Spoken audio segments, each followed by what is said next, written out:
form a more perfect union.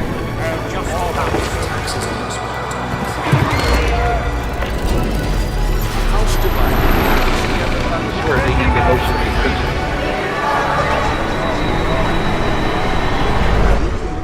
To each other, our lives, our fortune, and our sacred honor.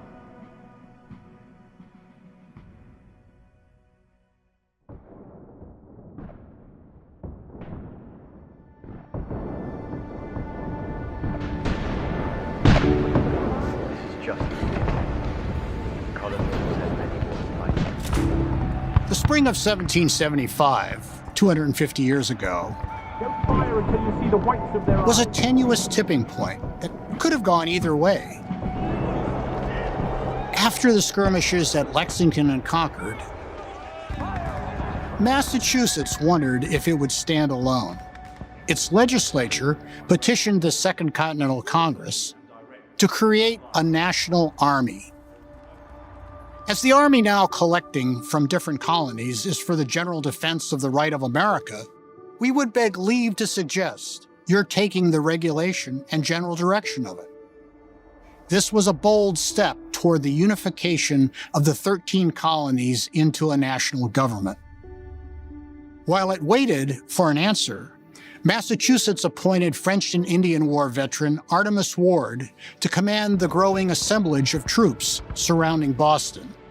His loosely organized command included regiments led by William Prescott from Massachusetts, Israel Putnam from Connecticut, and John Stark from New Hampshire. With little command and control structure, decisions were frequently reached by consensus, or sometimes by force of personality. Such was the case on whether to occupy Bunker Hill on the Charleston Peninsula that pointed like a dagger toward British-occupied Boston.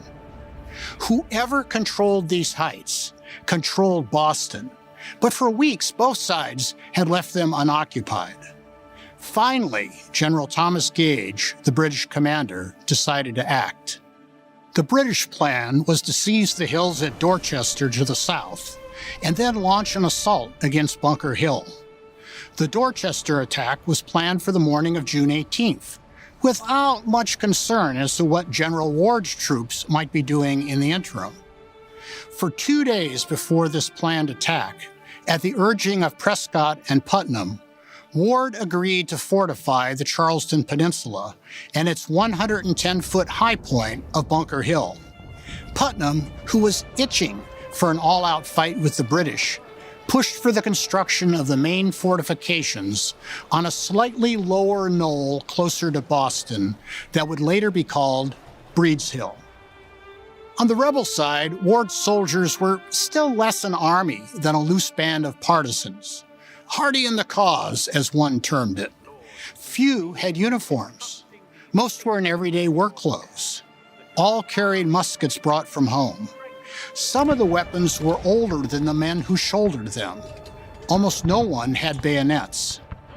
The crude earthworks they dug on Breed's Hill were relatively small, about 130 feet square.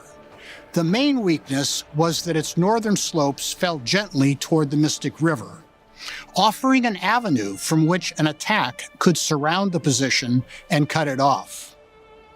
When the British discovered the rebel position on the morning of June 17th, General Gage postponed his Dorchester plans and expedited his attack against Bunker Hill. Cannon from Royal Navy ships in the Charles River and batteries atop Copp's Hill in Boston pummeled the newly constructed rebel positions. And General Gage ordered General William Howe to attack that very afternoon. Watching from atop Copp's Hill, General Gage handed his telescope to Abijah Willard, a loyalist who had sought safety in Boston, and asked if he recognized anyone among the rebels who might be in command. Willard did. William Prescott was a fellow soldier from the Colonial Wars, as well as his brother-in-law. Will he fight? Gage demanded. He could not answer for Prescott's men, Willard replied, but Prescott will fight you to the gates of hell. Now came the stuff of legend. Howe ordered 1,500 men to cross the Charles River. They landed unopposed on the beach below Bunker Hill. Prescott's men in their trenches were content to watch because they were short of gunpowder. Howe formed his troops on a rise about 100 yards inland, but what he saw next gave him pause. Colonel John Stark's 1st New Hampshire Regiment, about 400 men, had taken up positions behind a rail fence and a hastily erected stone barricade on the Mystic Beach, anchoring Prescott's vulnerable left flank. Seeing this massing of rebel troops, Howe sent for reinforcements. By the time they arrived, he had about 2,200 men in the field against likely half that number in the immediate vicinity. For one fleeting moment, the difference between Lexington and what was about to occur below Bunker Hill stood in sharp relief. This could not be called an accidental encounter. As General Howe's troops advanced toward Prescott's and Stark's positions, late on the afternoon of June 17, 1775, it was clear to any observer that the outcome would be a pitched battle. As British troops advanced uphill in 2 long lines and in column against Stark's position, the bulk of the American line stood silent, keenly aware of its limited gunpowder. "Hold your fire," commanders reminded their men. The quote, most associated with the Battle of Bunker Hill, is "Don't fire until you see the whites of their eyes." Now, who said it? Perhaps William Prescott, or how often it was repeated is uncertain. Another account claims that behind the stone barricade, John Stark admonished his men not to fire until they could see the enemy's white-colored gaiters. Onward then, Howe's regulars came. At perhaps 50 yards, the command "Fire" resounded, and the entire rebel line exploded with a thunderous roar. The British troops staggered and fell back in disarray. Howe ordered them to reform and move forward again. Armchair strategists have faulted Howe for marching his troops directly up Bunker Hill. But this frontal maneuver was not Howe's initial intent. He had placed great faith in his light infantry to turn the left end of the rebel line and create havoc along it.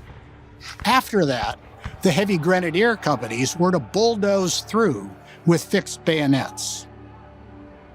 11 companies of light infantry, about 350 men, rushed headlong in a column of 4s against the stone barricade, where Stark's New Hampshire men stood 3 deep. Their first volley decimated the attacking column.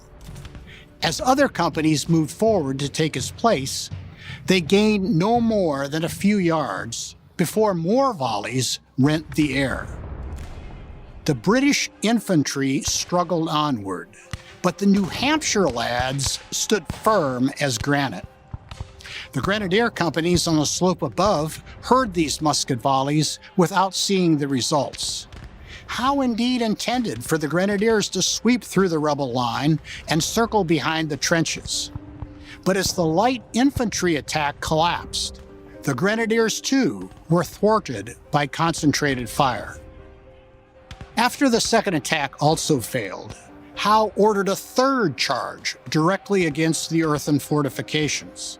By now, the rebels were dangerously low on gunpowder. Many had withdrawn to the higher hilltop of Bunker Hill.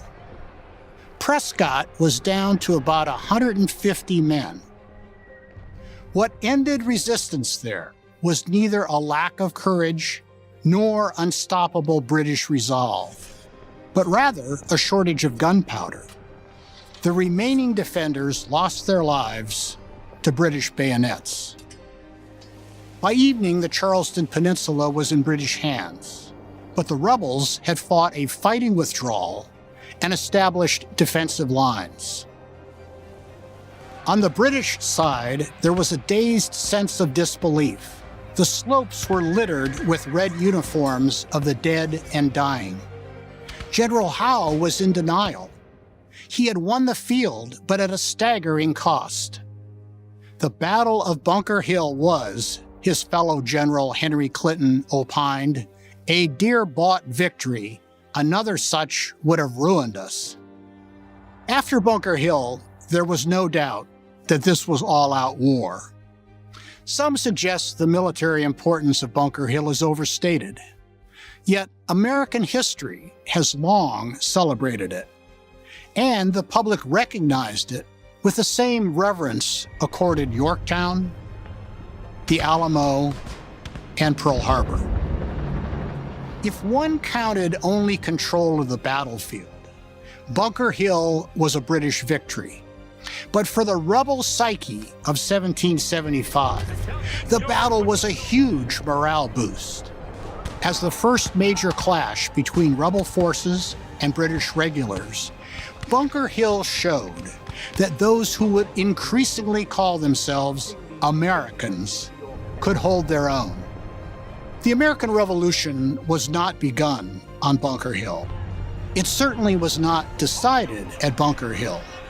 But the Battle of Bunker Hill proved that the fight for American independence and a new nation was truly begun in the American spring of 1775.